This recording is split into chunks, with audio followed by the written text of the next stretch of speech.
You're listening to Transcaster Radio, a podcast about trans life and all that goes along with it. You can listen to the show anywhere you enjoy podcasts, and we'd love for you to subscribe, rate, and give a review. It helps us reach more people, and we greatly appreciate it. Now, here's your host, Caden Taylor.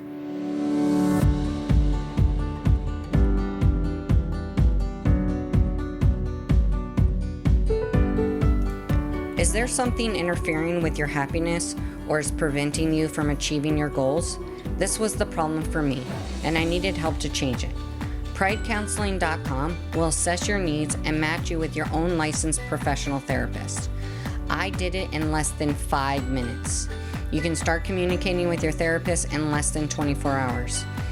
It's not a crisis line or self-help. It is professional counseling done securely online. You'll get timely and thoughtful responses, and trust me, I have. Plus, you can schedule weekly video or phone sessions, and you can even do chat sessions, which will keep you from ever having to go into an uncomfortable waiting room again.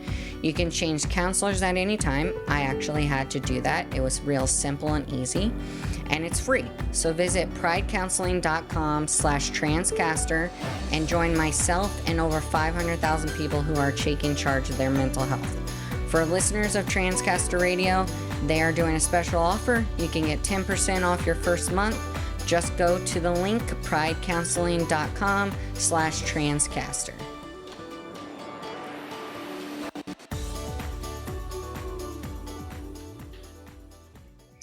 Hey Transcasters, welcome to this week's episode of Transcaster Radio. I'm your host, Caden Taylor. I've got two awesome guests for you this week. I'm going to go ahead and let them introduce themselves. Hi, I'm John Schneider. And I'm David Otten. We're the Debt-Free Guys and hosts of the Queer Money Podcast.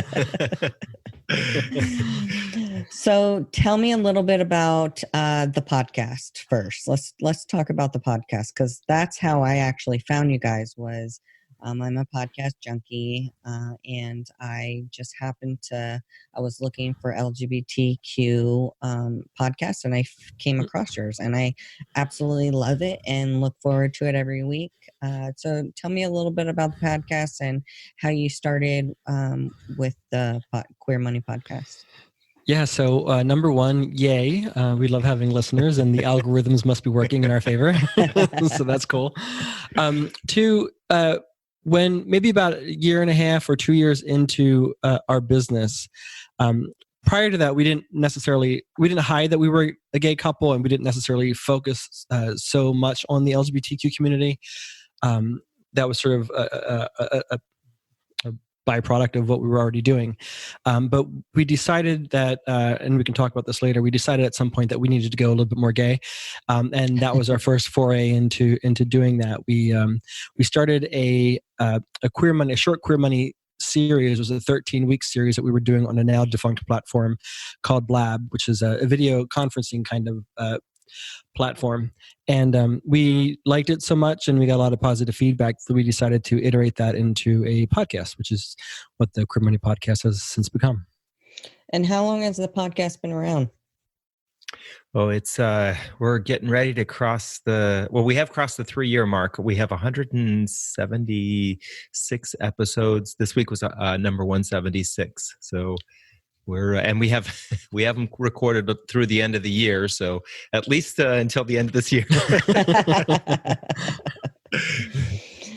So tell me now about Debt-Free Guys and how the business started. Sure. So you're going to have to go back in time to around 2005, end of 2005. John and I had been together for about a year and a half, and we were living the life. I think we were still kind of in a somewhat of a honeymoon phase. We had been living together for maybe about 9 months or so, and we were really enjoying our lives. I kind of, by all outward appearances, we kind of had everything that we think we wanted, right? And so one weekend we went up to the mountains of Colorado, where we were living. We were living in Denver to visit a friend of John's. And while we were up there, we kind of fell in love with this little town that we were in, and decided that this would be a great place for us to have a vacation home. So on our way out of town, we decided to stop at a real estate office and take a look at property. I love modern architecture, and I would love to design and build my own home. Not me physically, I'm not that kind of person, but I'd need a little bit of help. But I'd like to design and build a modern home someday. And so we had this fantasy as we left town of buying land and building a house. And we left town, elevation 9,120 feet. And as we dropped an elevation towards Denver, I thank God now that we were locked in a car together for an hour and a half, because it changed our lives. We went from this high of this fantasy conversation of buying land and building a home to let's buy a place that already exists, to maybe we can just go up there for long weekends, to holy crap, we can't even afford to do that. What are we doing with our lives?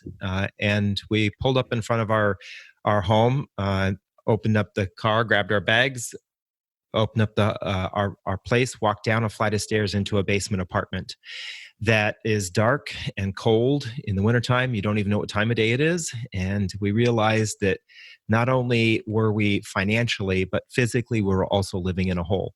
And we were hiding our true financial picture from each other. And that's when we first came out about money to each other and exposed to each other that between the two of us, we had $51,000 in credit card debt.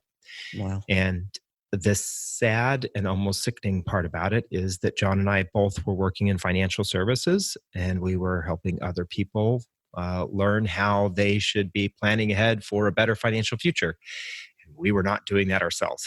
So it was at that point where we said, we need to do something different. We could kind of look into our crystal ball and see what our lives were going to be like a year from now, 2 years, 5 years, 10 years. And we were not headed in the direction that we wanted. And so we decided to make some significant changes in our lives and significant changes in our thinking. And it took us about 2.5, almost 3 years to pay off that $51,000, even though between the two of us, we weren't even making $100,000 in income. And so we worked aggressively to pay that off. And we started looking around and we said, there are other people out there, especially people in our community, some of our friends that are in the exact same position we were in. And it kind of became this idea of ours that we could help other people in our community and our friends and people in general realize that they could live a better life if they just made some simple changes.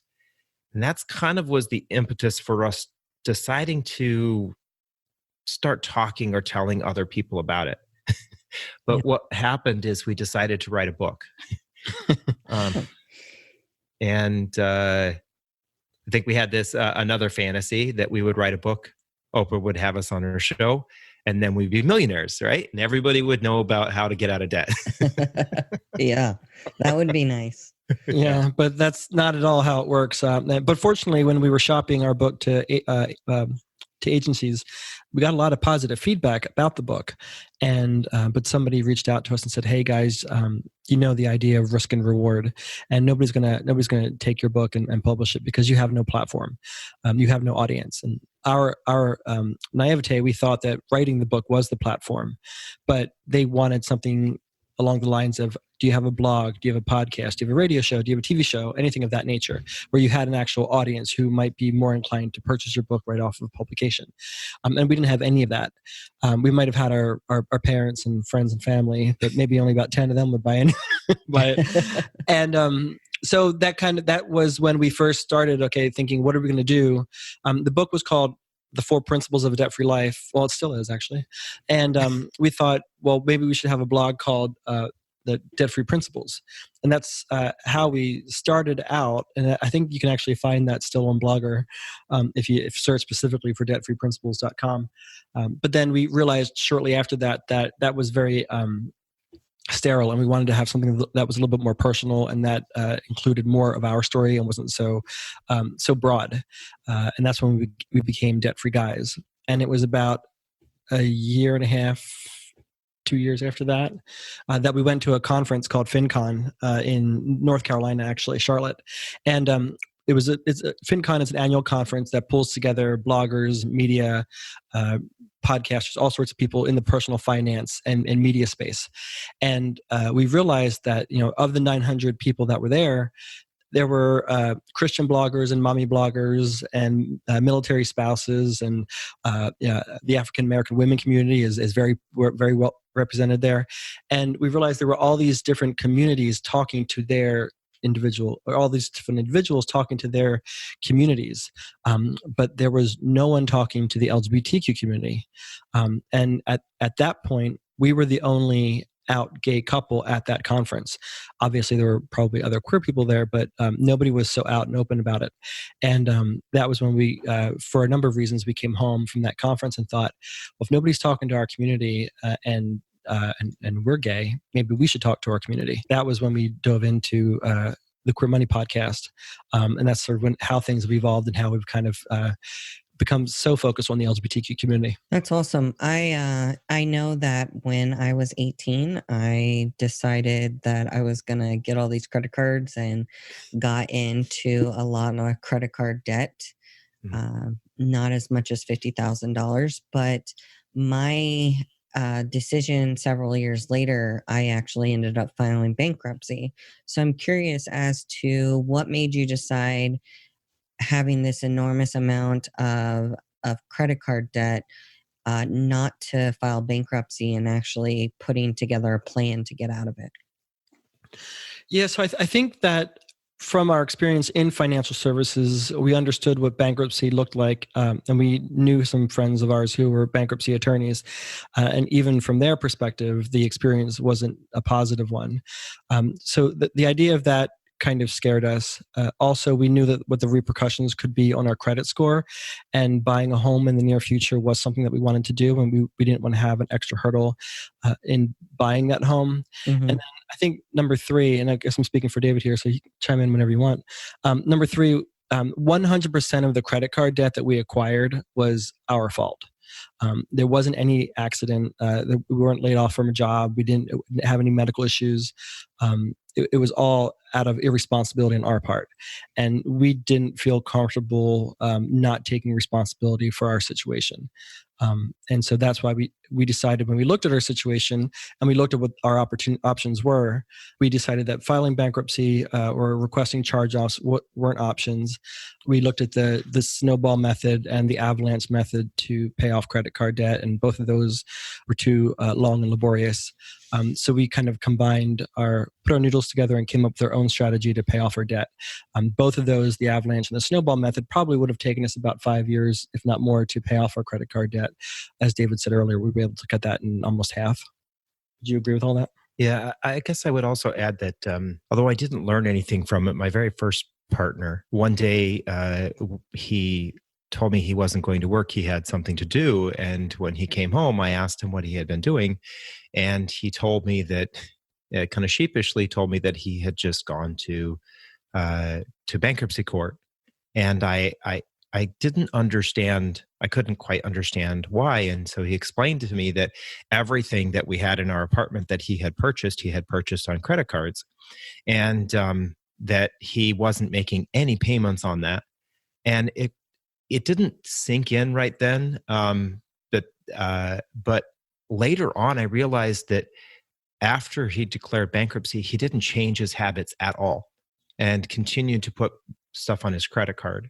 And it kind of left that taste in my mouth of, if I could declare bankruptcy, but I might end up going back and doing the same thing over again. And actually statistics show that there's a high percentage of individuals who declare bankruptcy that do actually end up back in a difficult financial situation. And it's never the money that we have or the discharge of the debt that actually brings us financial success or even financial stability. It's the habits that we have. And I knew that if we declare bankruptcy, that didn't change our habits. Our habits had to change first. And that having the debt was the motivator for both of us to actually change our habits. Yeah. How was that, I guess, during that time and going forward? How hard has that been to change habits? Because I know personally, I was in a situation that filing bankruptcy was the decision I made, and it affected me for a very long time. Right. But in the beginning, it was, I didn't learn from that lesson for like the first year and a half, 2 years. And then I quickly realized I was going down this rabbit hole again. And it was hard to change this mindset and this idea that I just could spend money whenever I wanted, and not think about the consequence in the long run.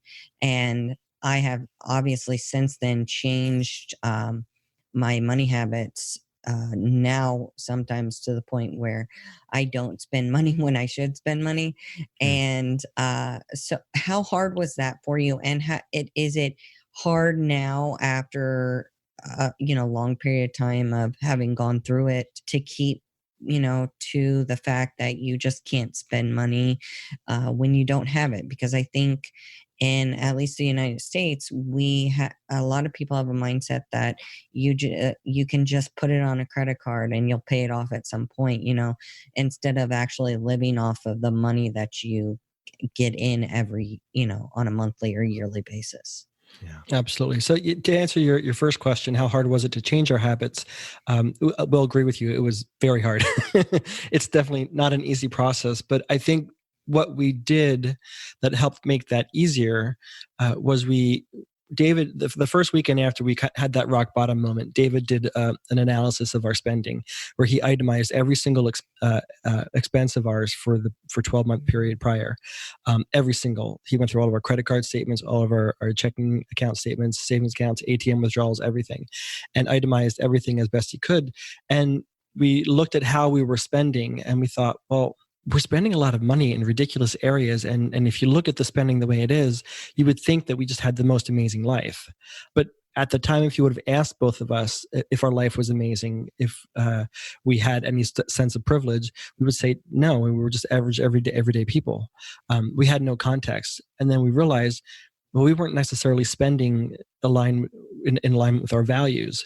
We were just spending willy-nilly without any context. We were spending unconsciously, which is why one of the principles in our book, 4 Principles of a Debt-Free Life, is become money conscious. So we realized that we weren't spending according to our values, but we didn't know what our values were. And so the conversation we had after we did that spending analysis was, well, what are our values? What does matter to us? And that was a conversation that took several months, if not a year, to really realize what those values were.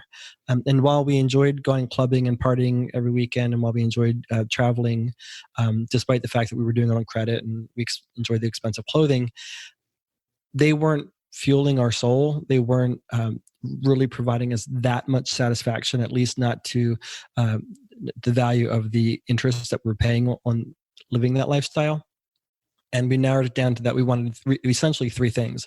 We wanted to save for a comfortable and secure retirement. We wanted to travel much more than we already had, but we didn't want to do it on credit. We wanted to do it on cash. And we wanted to give back to our community, which at that point, we didn't really have 2 nickels to rub together and couldn't do that. And if we did do that, it would hurt us in the long run. So once we figured out what our values were, as we define them, we call them our hopes and dreams. Once we figured out what our hopes and dreams were, those were the motivation for us to pay off our credit card debt. Paying off the debt was the motivation to change our habits, but it was those 3 goals that inspired us to stick with week after week, paycheck after paycheck, month after month, to do what we could to pay off our credit card debt as quickly as possible. And then to answer your second question, it's gotten a lot easier today to be able to make those decisions more wisely.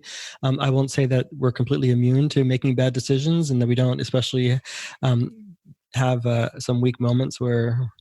we go to the grocery store and buy a pint of Ben & Jerry's. Or, I don't know. Right now, my puppy ovaries are really churning, and every time I see a dog, I just want to go to adopt a dog somewhere. And right now, that's not conducive to our lifestyle, and that's not exactly where we want to spend our money. So it's gotten easier. I will say that we're not immune to it, but we do live in a very consumerist society, and our entire economy, especially right now, is founded on the idea that Americans have got to keep consuming.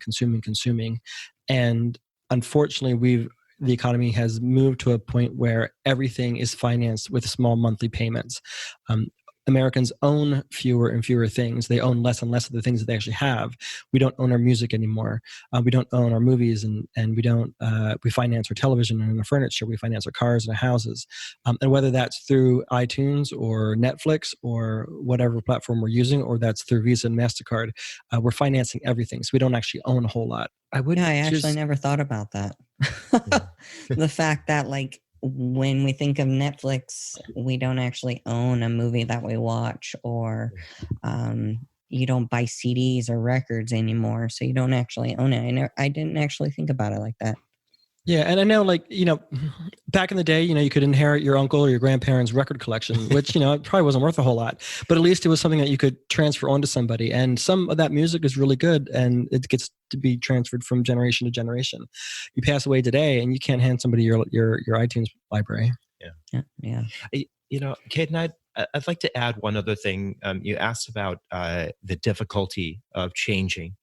And I will say that one of the things that John and I did that a lot of people are hesitant to do, and that is to start doing some deep work, some deep personal work. One of the things that we realized was that there was a reason, a couple of primary reasons why we think we got into debt. A lot of that had to do with who we were. And that's part of the reason why we like to focus on the LGBT community now, is John and I realized that that much of our debt was acquired because we felt so desperate to fit in. Well, growing up, both of us lived in households where it was not okay to be gay, and both of us grew up in areas where it wasn't okay to be gay, and time frames when it wasn't okay to be gay. And there are still lots of young people out there who are dealing with that. And what we learned was that when we finally came into our own, we were so desperate to fit in with a community, with a group of people, and we found the gay community that we hung out with. And so we felt like we needed to do all the right things, right? We needed to go to the right cocktail parties. We needed to go to the right dance clubs. We needed to go to the right happy hours and wear the right clothes and all of that. I mean, I see this happening today, especially with a lot of people in the drag community, that they have to have all of this stuff to be approved. And we felt this way. And that was what we ended up acquiring a lot of our debt because of that. And we had to recognize that it wasn't everyone else that gave us satisfaction and happiness in life. It was ourselves. And I like to kind of go back to these two sayings that there's one's from Jim Rohn, and it says, "If you don't like where you're at, move. You're not a tree." And I think oftentimes, whether you're in the LGBT community or not, you feel like you get stuck. I have to be here. I have to do this. I have to have this number of cats or dogs. I have to drive this kind of car. I have to eat this kind of food, because if I don't, they're not going to think I'm okay. But that's not the case. It's who you think you are is what's important. And I think that we're starting to uncover that a little bit more in our community. And the other saying that I think really hit home for both of us was, what got you here will not get you there. We knew we needed to make some changes, and just satisfying our own personal wants and cravings at the moment is what got us into debt. And if we continue to do that, we would continue to stay on that path towards financial ruin. And so we said, well, what would happen if we started saying, that's not what I want right now. I want something else right now. I'll wait for it. And that's when it got easier and easier to say no to ourselves, and then no to people who were asking us to do the things that we used to do that got us into debt. And that was, that's the kind of breaking the habit of being yourself, is when you start to say, I want something better. I want something different. And you start to look at what really makes you happy, what really drives you in life. And then you can make those changes easier in your life. Yeah, we started to ask ourselves, do we want the margarita? Do we want the margarita on Colfax in Denver, or do we want the margarita in Puerto Vallarta? And at 95% of the time, we would prefer to have it in Puerto Vallarta, but that would require, not spending the money every weekend, not going to the bar every time we had the inspiration to, but to save our money so that we could go to Puerto Vallarta. Yeah, one thing for me that I realized in the process was that I wanted a lot of instant gratification, and I did that by rewarding myself by buying things.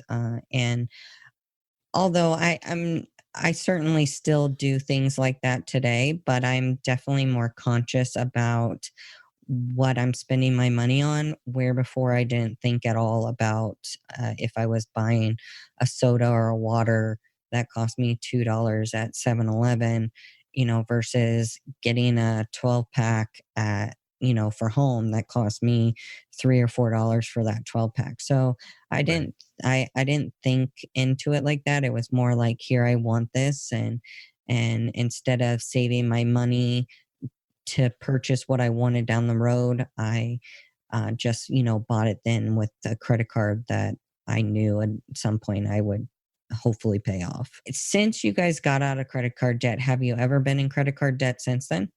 Yes, we have. We talked about breaking the habits, but one of the things that can happen is once you reach a goal, you can say, "Yay!" And reward yourself and be, now I don't have to do that anymore. And that was one of the things that happened to us. We were fortunate enough that we did reward ourselves by saving up some money, that when we finally paid off our $51,000, we were able to take a vacation to celebrate. But then it was about 6 to 9 months later, we found ourselves in debt again. And I took a look again at our spending, and I said, look, it's just, we reverted back to all of our old habits of going out for happy hours, doing expensive dinners, buying clothes that we didn't necessarily need, but we wanted. So we did find ourselves in debt about 6 to 9 months later. And then, it was after that we stopped. We said, okay, this is just going to happen. We're going to continue to do this up and down with our credit cards. We just got to back off and go back to like I said, what got us here. Now I like to say, what got us out of debt will keep us out of debt. Yeah. So I want to touch base on your credit card payoff course that you just actually opened for a little while for people to get into in September.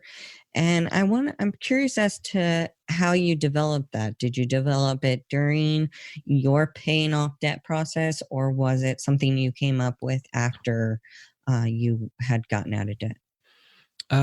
So our credit card payoff course, we actually just did the first launch of it in January of this year. We had a beta test at the end of last year, and then we just did we did a relaunch of it in September. And it was definitely an iterative process. The foundation, everything that's in the course is founded on our strategy for getting out of credit card debt. We did fine-tune things, and we did work it through, working with some people who acted as our guinea pigs to make sure we could translate that and in a way to other people that they could understand it, implement it themselves. So essentially, it's a 5-module course that walks people through step by step our process for paying off credit card debt. It is designed to help people. People can get through it within 5 weeks. People have done that. Most people, it seems to take anywhere from 4 to 6 months because life gets in the way. Yeah. But it includes a couple of our signature systems, such as our spending analysis, our debt lasso method, and our dynamic budget to help people not only get out of credit card debt, figure out what their hopes and dreams are, and pay off their credit card debt with. I don't know that there's a faster process to do that that's out there, but also to then stay out of that credit card debt and have a crystal clear picture of when that target date will be. Sorry about that. No, you're fine. You're fine. You might hear my 2 dogs in the background bark at some point. Trust me. How much to date has debt been paid off through your course? Do you know that? Well, so with the new members that just joined, we haven't had any recent reports, but the members who joined in January are approaching having paid off $60,000. Wow. So yeah, and when we first let's see here. When we looked back at that, that's getting close to about 9,000, an average of about $9,000 per person, or per person or per couple. So there are some couples in the course as well. And what's really happening is that because we host a weekly live video chat, the individuals who are active in that video chat are the ones who are seeing the biggest impact, because they jokingly call it financial therapy. Because they show up every week and they share stories with each other, with what's working, what they're struggling with, commiserating on, a couple of things that we love to do is we love to talk about wins and challenges, and we all have them, right? We have wins where we did something great that week that helped move us forward financially, or we had a setback because either emotionally we had a setback, or maybe there was some sort of emergency that happened. But those help all of everyone in the group to see that it's possible to keep moving forward. And that's one of the biggest problems with most methodologies of paying off debt, is people feel alone and siloed in paying off their debt, because sometimes it's individuals doing it by themselves. Sometimes it's one person in a couple, in a family, that's trying to do it, and they're not getting any support from the rest of the family. And so we kind of have a built-in support group for the individuals who want to and choose to participate in it. Yeah, I would say that the two distinct differences that our credit card payoff course offers that we're not aware is out there is that it's a prescriptive step-by-step process to walk you through paying off your credit card debt, but also it has that weekly video chat that we do. And the best part about it that we're realizing now is that the people who were in the first class are now sharing their knowledge with the people who are the newbies. So they're providing inspiration and tactics, and so it's just kind of wonderful. So sometimes lately, Dave and I have been kind of able to sit back and I guess the upperclassmen are teaching the underclassmen.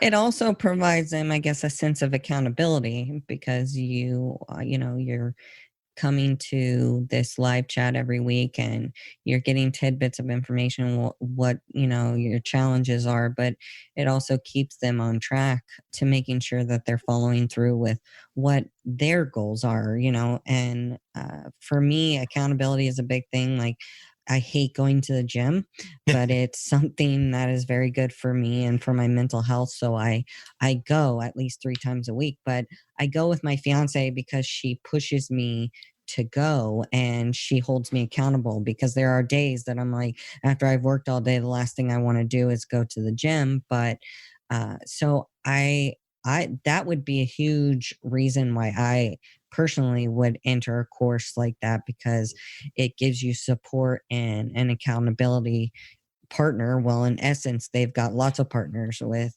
everybody that's in the class. So yeah, exactly. I think accountability is huge. One of the other things that I think has been very valuable is, especially for the LGBTQ community, but in general, we don't talk about money a whole lot. For whatever reason, many of us have been raised to that talking about money is rude, or that we have so much emotion tied to talking about money that we're afraid to bring it up, or we try to avoid it. We assume that if we don't have enough net worth, or if we don't earn enough money, that we're not as good as someone else. So we have a lot of baggage tied to it. And what that course is offering, especially the video chat, it's providing a safe space for people to talk about a very important topic that affects every single one of us. And we've found from our own experience, from studies anecdotal studies that we've done, as well as with some partners, and then now with the course, is the more we talk about money, the better we do with money. And from anywhere from sharing like a coupon that works, or a financial advisor that's comfortable with the fact that you're LGBTQ or is excited that you're queer, to the courses that work for you, or a podcast that you might have listened to, talking with your community about what's working for you in your money story really opens up a dialogue, and people start to make slightly better financial decisions. So to David's point, we share successes and challenges, and sometimes the success is, you know what, I decided not to go to the grocery store to buy that random pint of Ben and Jerry's, and sometimes that's the win of the week. So you've got to celebrate that. As you have to celebrate that as much as you would celebrate, I found $10,000, because every little bit helps, and having those kind of conversations, it provides an environment for that. And it seems to be working for the group. Yeah. Did you have that while you were going through your debt paying off process?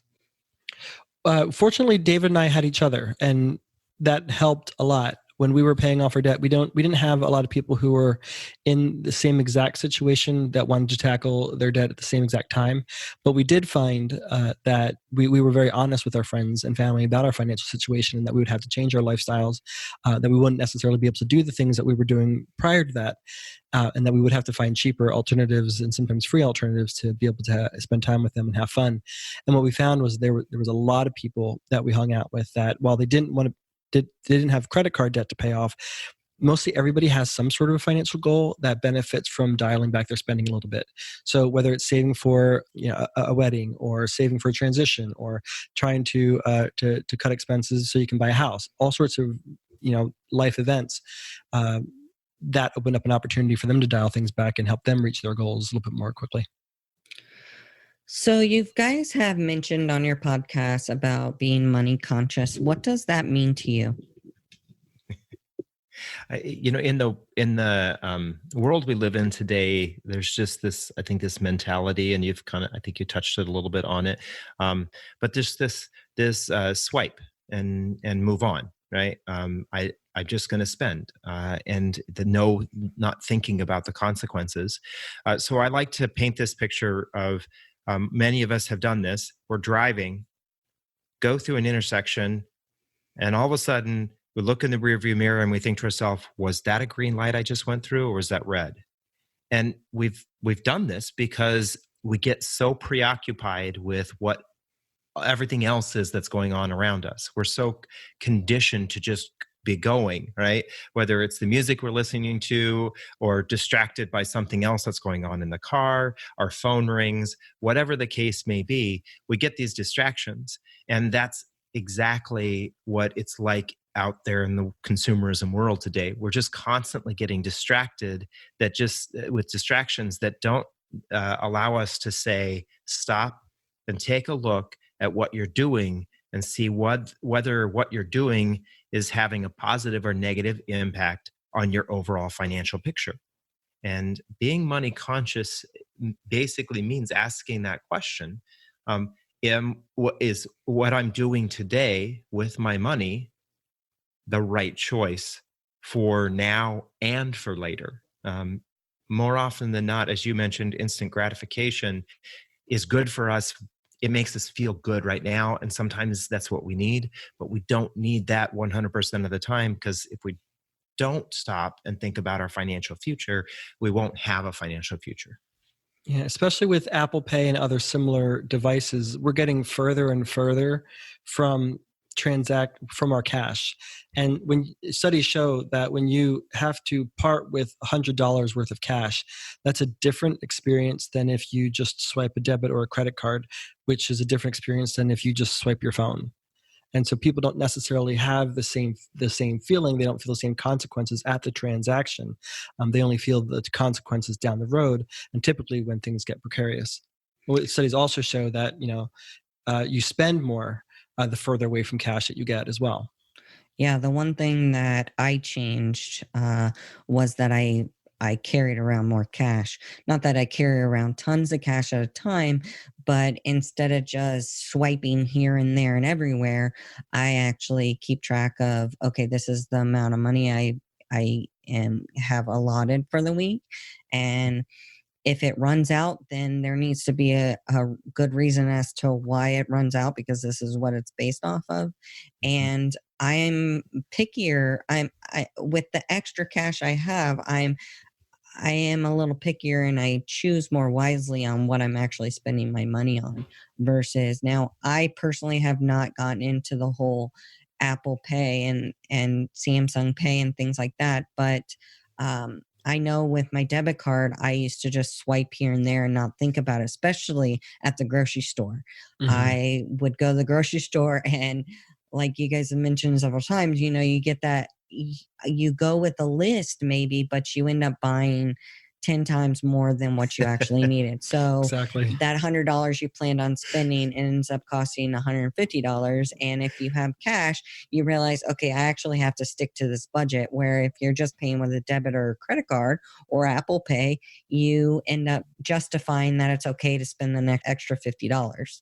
Exactly. Right. That's why another one of the 4 principles of a debt-free life is cash is king. Yeah. It's like you read our book. It's so funny, Katie. You mentioned that whole idea of being at the grocery store and spending more money than you plan on, because I always laugh at this this existential crisis that I have when I go to the grocery store to buy one thing.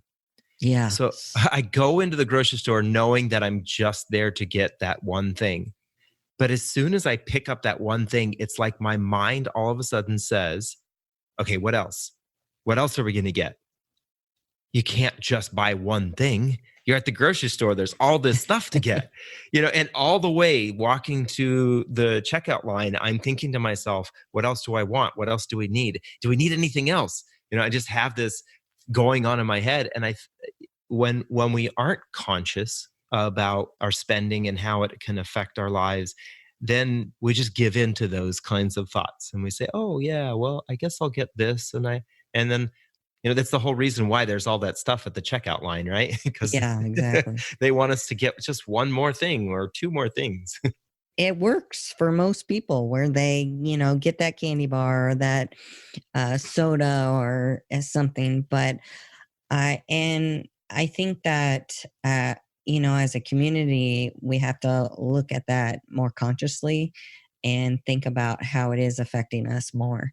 So I like when you guys talk about being money conscious, because I think that's really important, not just to LGBT people, but to everybody in such a consumer-driven environment that we live in.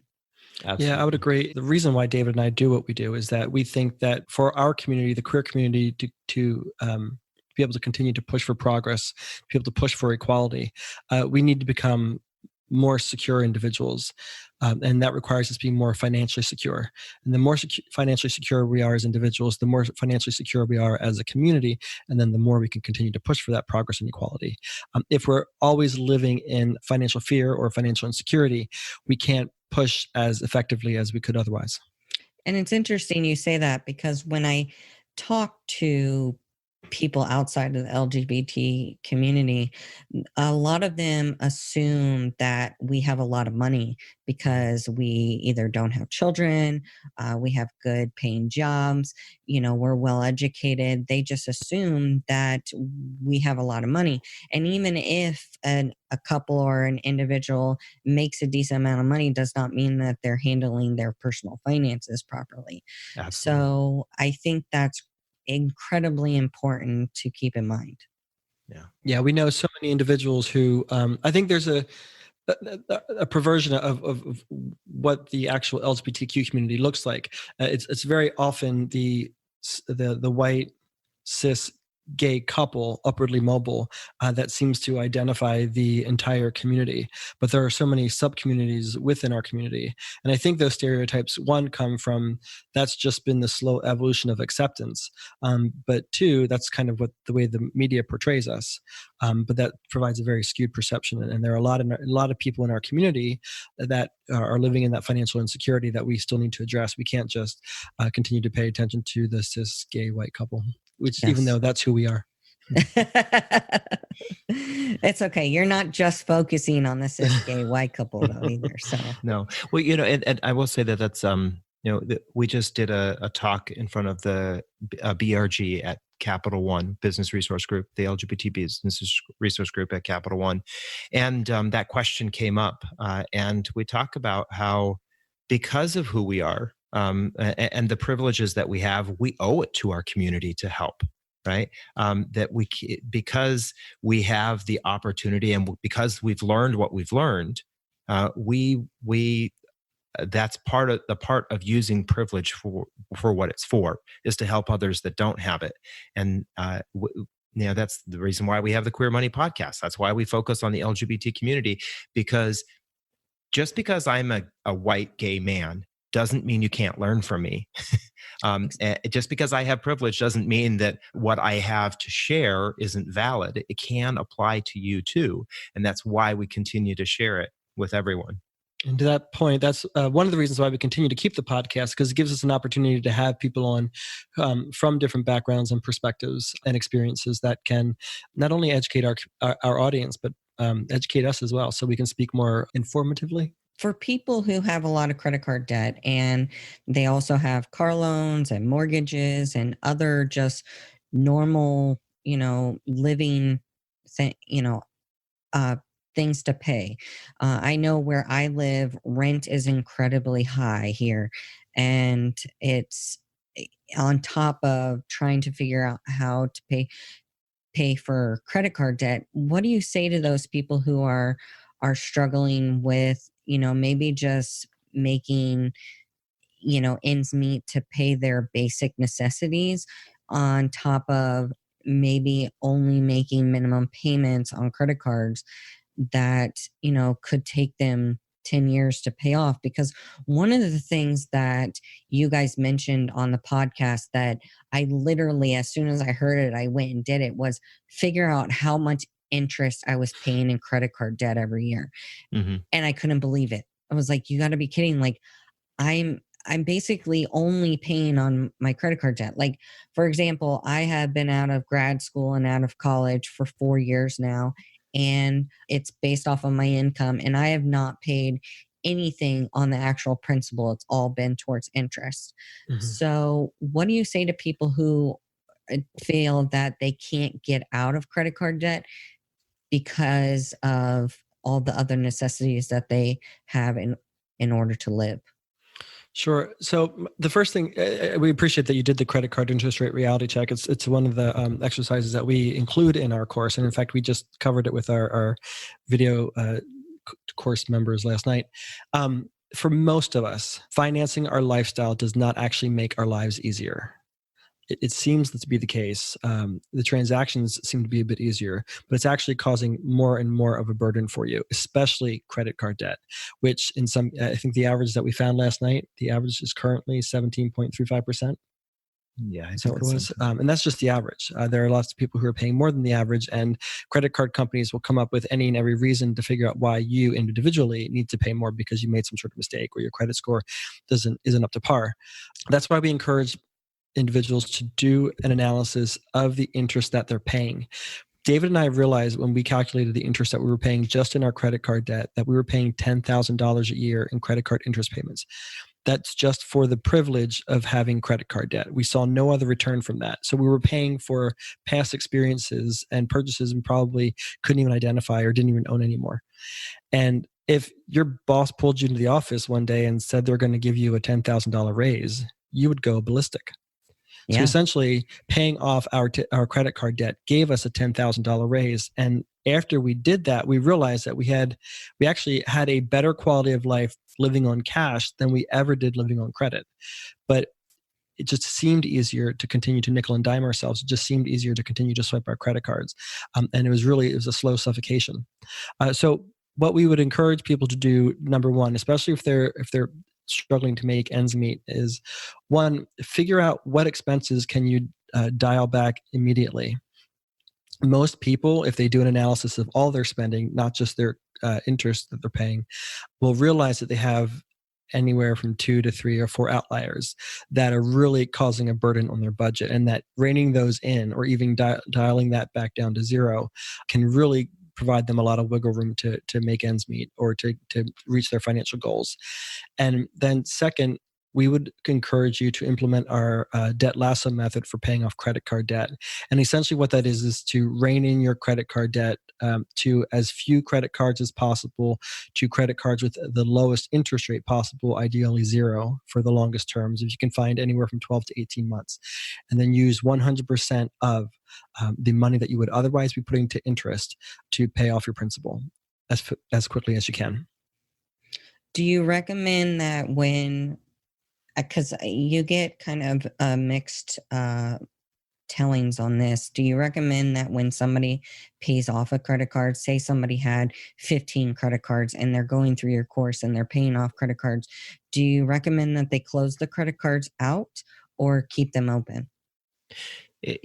When you're paying a credit card debt off, and you're in that situation of trying to maintain a good credit score, you don't want to close those credit cards. And the reason for that is that closing those credit cards will affect what is called your credit utilization score. Credit utilization is basically the percent of your overall available credit that you're using. So if you have a credit card with a $10,000 line of credit and you have $9,000 on that credit card, you're using 90% of that. And that factor with all of your credit cards is included in creating that credit utilization score. When your credit utilization score goes above about 40%, it starts to negatively affect your credit score. When your credit score drops, it costs you more. So that's when, as John mentioned, you may find that if your credit score drops, your credit card companies or your banks, if you have an open line of credit there, they may increase the interest you're paying on those, which could cost you more money. Or you may not be able to qualify for a low interest loan, or you might not, in some cases, you might not be able to even qualify for an apartment or certain jobs. Now look at your credit score. So closing out those cards could have a detrimental effect. Once you're done paying off or close to done paying off your credit card debt, it can then become a smart way to limit your access to credit so that you aren't tempted to use it. Especially those, there are probably some easy ones you may think of. You might want to get rid of those department store or retail credit cards that are attached to only one particular location that you can use them. Those ones are oftentimes temptations more than they are actually an add to your overall credit history. I just really have one last question for you, and I want each one of you to answer this question, and it's what your best advice for somebody out there that is that wants and has the desire to pay off credit card debt or any form of debt. It doesn't have to be credit card debt, but any form of debt. What's your best piece of advice? I'll go first, and I'll give a slightly different answer than what we normally give so that David can go with the standard advice. I would say one of the first things to do is to try to save for yourself optimally $500 that you can set aside in an emergency savings account. Because while you're paying off debt, life is still going to happen. Things are still going to come up. And it's excruciatingly frustrating when you make progress in paying off your credit card debt and then something happens and you have to put money back on your credit card again. And so if to the extent you're able to save up to 500. Some people recommend 1,000. You don't want to set the bar too high so you never make progress, but you do want to give yourself a bit of a cushion so that for those minor emergencies that you have the cash to fall back on and you don't have to continue to rack up credit card debt. So I would say the first thing is just try to save up a little bit of a cushion for yourself for a safety net. I don't know if I'm going to give the standard or what you were thinking I was going to give, because I think that whenever you're looking at paying off any form of debt, you want to look at what the benefit of it would be to your life. Yeah, having that debt gone, it may be a huge relief to your mental health to have that debt gone, and it may be a little bit of work, but doing the work actually can provide you that benefit. When John and I look back on what our lives were like back then and what our lives are like today. Yes, we have the stress of having our own business now, but our lives have changed so much. Financial stress is not a major factor in our lives, especially when we look at our long-term picture. Today, John and I know that for our long-term picture in our lives is set because we were able to pay off our debt. Had we not paid off our debt, we would probably still be struggling financially. But today, we're thankful and grateful that we learned the lesson that we did and took those steps to pay it off, because we now know when we're 65, 85, 90, 100 years old, we will have the money there because we were able to set aside money because we paid off debt rather than sending that money to credit card companies. So think about what it is that you really want in life. Think about the long-term picture rather than just the right now. It may be difficult right now, but I think it's Les Brown who says that it's going to be hard, but it is worth it. Yeah, it'll be better in the long run. Yes. Well, thank you two, for taking the time to talk to me today. I appreciate it. Definitely. Of course, thank you for having us on. We appreciate it. All right, Transcasters, that's all we have for you this week. Thank you for listening, as always, to this week's episode of Transcaster Radio. Don't forget to tune in next week for another great episode. Until next time, love life, live authentically, and as always, rise up. Hey Transcasters, I want to tell you about an awesome company I've discovered. I'd Rather Be Naked is a positive mental health community clothing brand that's raising awareness for transgender protection across the globe. I don't know about you, but that's my goal. They do this while living openly and aware of the world. They're always choosing the adventure the universe has to offer, and they're staying aware and grateful of earthly beauties. There's a misconception with being naked, and I had this issue when I first read I'd Rather Be Naked. Nude is actually to be without clothes, and naked is to be open and vulnerable with yourself and the world around you. I just think that sounds amazing. So I want you to go check them out. You can join the conversation on the Facebook group page at I'd Rather Be Naked Compassionate Community Conversation. You can also follow them on Instagram at I'd Rather Be Naked Community to stay up to date. And you can also visit their website at www.I'dRatherBeNakedCommunity.com and grab your gear there.